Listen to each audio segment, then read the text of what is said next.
Welcome to Zwida Media. If you're new to this channel, please subscribe. Don't forget to like, comment and share. Here's a new video for today. Enjoy.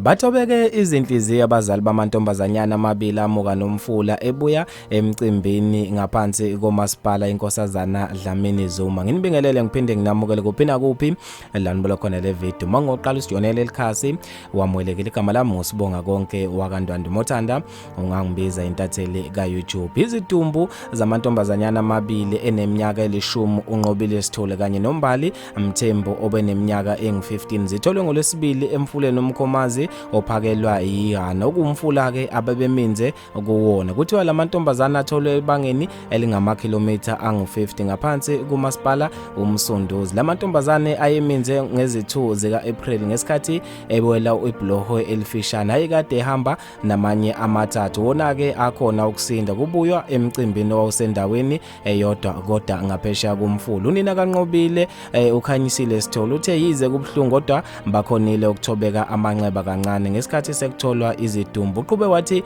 kuningi bese sikucabanga njengoba bese zihambe kakhulu izinsuku kungekho okuphathekayo esikutholayo. Amathimba ebebacinga acinge aze ancama. Size saba nomcabango ukuthi mhlawumbe sebethathwe izilwane zamanzi. Kuchaza yena umzali oshonelwe yingane yakhe. Uthe kuba ngcono uma kutholakala izidumbu kwenzeke noma uthe kuba ngcono uma kutholakala izidumbu yize noma kusuka kwenzeka umshophi kodwa inhliziyo iyagezeka. Uyakwazi ukuthi ithambo lomuntu ulibeke endaweni efanele. Inhliziyo iyathobeka uma ulithola ithambo ngoba uyakwazi ukuthi ulifihle endaweni enesizotho. Kwazi ukuthi ithambo lakhe labekwa la. Kuchaza yena inkosikazi Sithole. Eya kamasipala ngaphansi kwenkosazana Dlamini Zuma usindisiwe Msomi idluliswe amazwi enduduze emndenini ethe yalahlekelwa izihlobo zayo. Uthe umasipala uzimisele ukulekelela ukuthi isimo sikwazi ukubuyela kwesijwayelekile nabakhahlemezwe imvula enamandla bekwazi ukuqala kahle